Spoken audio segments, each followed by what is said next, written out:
Who's there? Probably just a critter.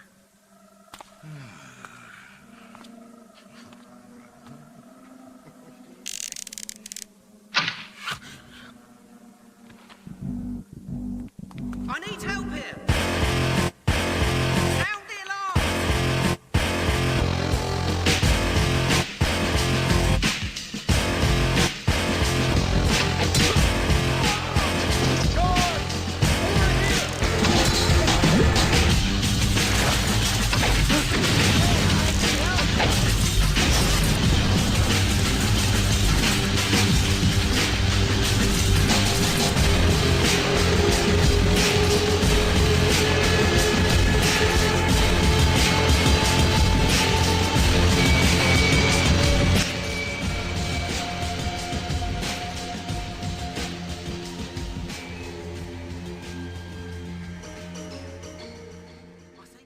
I remember the first time I saw this game.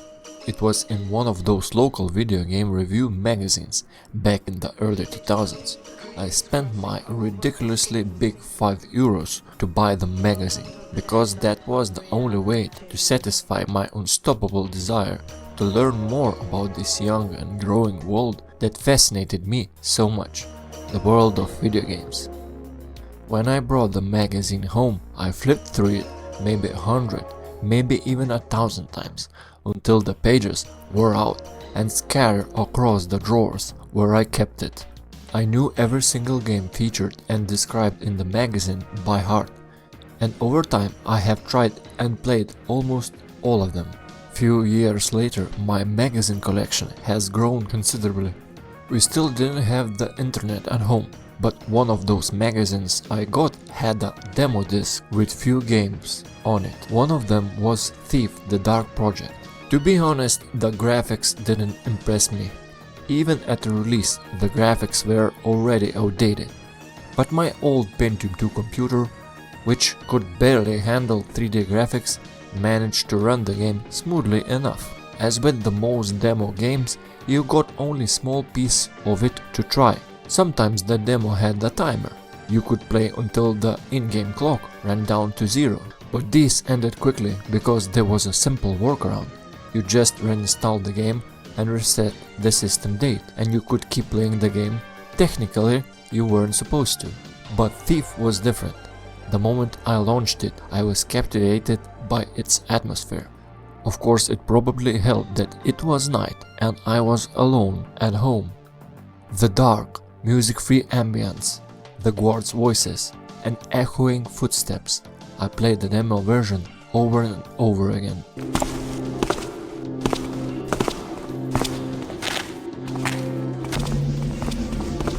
How's it going?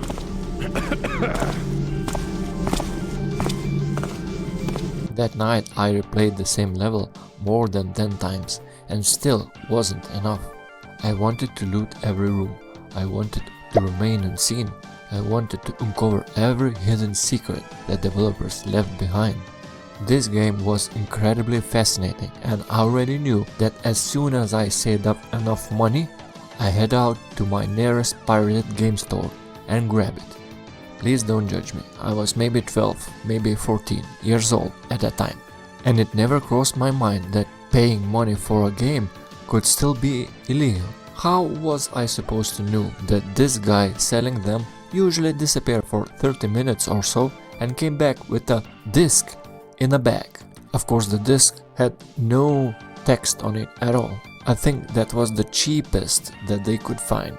And he would usually say, if anyone asks, "You didn't buy this from me." In my mind, I thought it wasn't piracy because I was paying the money. I just thought that video games were simply illegal in our country. Anyways, I brought the game home, installed it, and played until I met the first zombie. That's when I realized the game might not be actually for me. I had fallen in love with the idea of being a master thief, sneaking through the mansion and stealing from the rich. But the moment that Undead appeared, it felt like I had stepped into an entirely different kind of a game.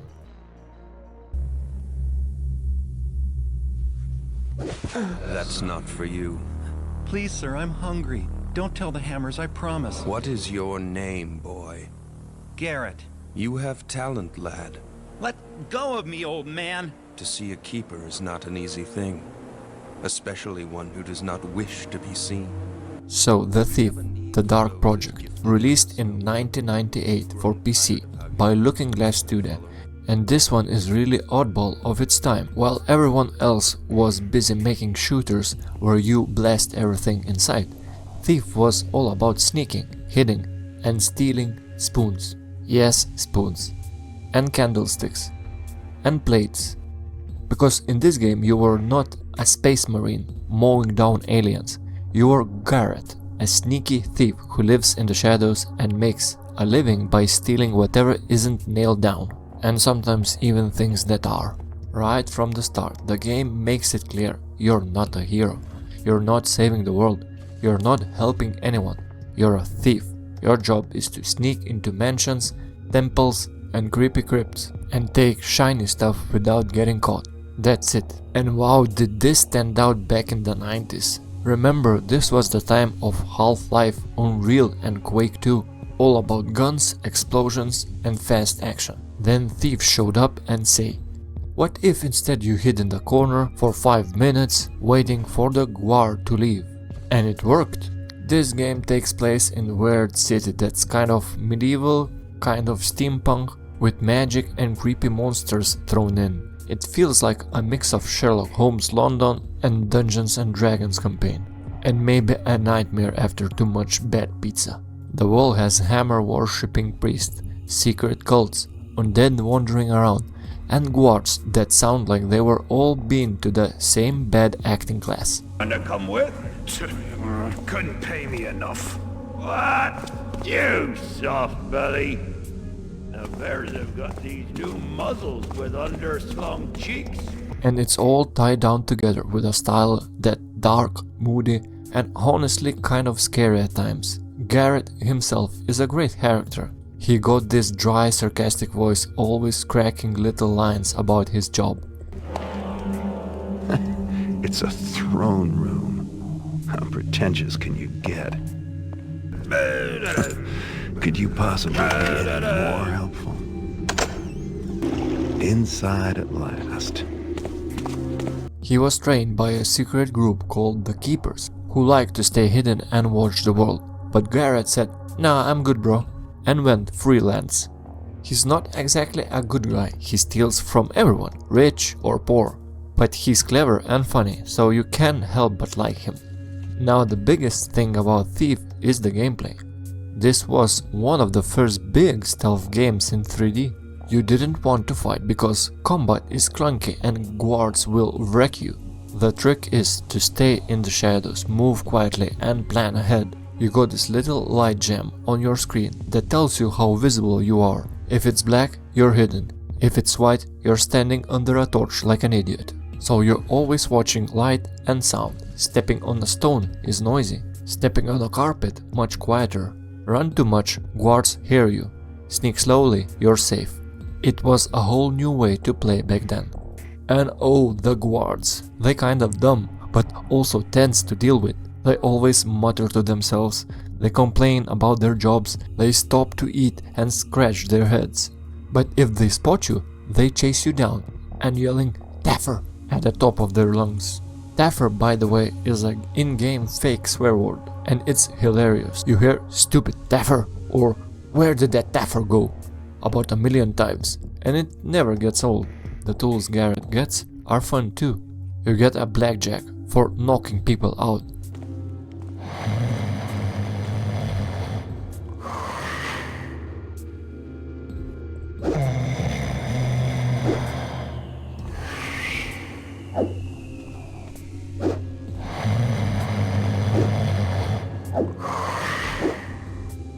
Is someone there?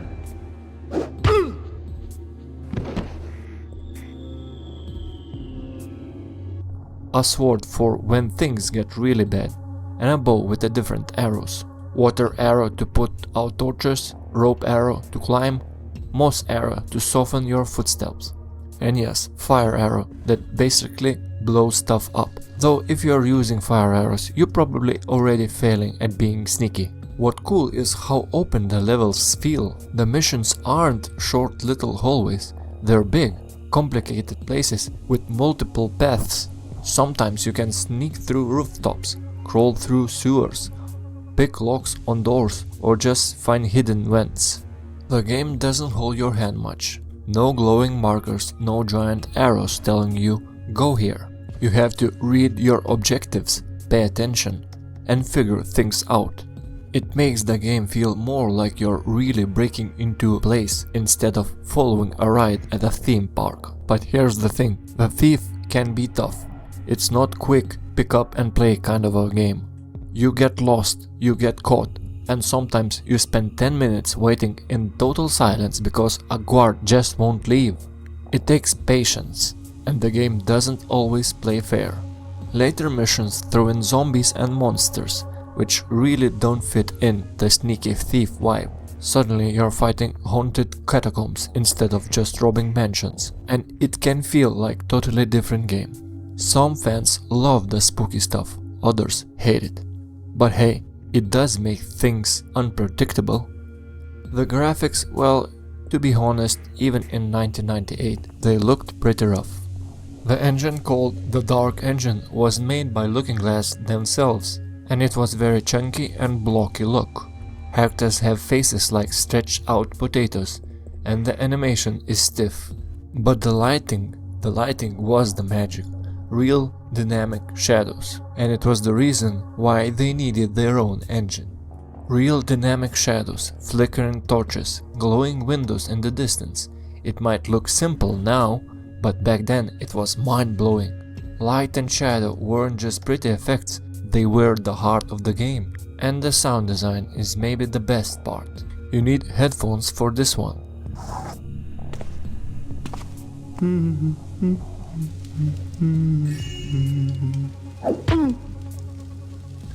The way footsteps echo on stone, the creak of wooden floors, the murmur of guards, it all adds up to this thick and tense atmosphere. Sometimes the sound is scarier than what you see. You hear a moan in the distance and then think, oh no, it's a zombie. And then you round the corner and yep, there's a corpse shuffling towards you. It's great at keeping you on an edge. The story told is with these moody cutscenes that look like moving storybook pages with creepy music and weird chanting. They're stylish and strange and they give the game a unique feel. Again, you're not a hero, you're just a thief who gets caught up in the bigger things. Plot about magic, chaos and forest gods who wants to turn the city into jungle nightmare. By the end, Garrett has to step up and save the city, but not because he wants to be a hero, he just doesn't want to lose his life or his job. That fits the character perfectly. Looking Glass Studio made a bunch of amazing games like System Shock and Ultima Underworld, and you can feel their fingerprints all over the thief. It's smart, it's different, and it dares you to slow down and think. Sadly, Looking Glass didn't last long after, but Thief left a huge mark. It basically started the whole stealth genre in 3D. Without it, you probably won't have games like Splinter Cell, Dishonored, or even parts of Hitman. So how does the Thief the Dark Project hold up today? Honestly, if you can handle the old graphics and a bit of chunkiness, it's still worth playing. The atmosphere is unmatched, the sneaking feels rewarding, Garrett, sarcastic lines are just funny, but you do need patience. This isn't modern hand-holding stealth game with a big glowing press X to sneak button. It's old school, sometimes frustrating, but also deeply rewarding when you pull off a perfect haste without anyone seeing you. And then Thief isn't for everyone, but if you like sneaky games, creepy atmospheres, and the thrill of stealing gold plates from under the guard's noses, it's absolutely worth it.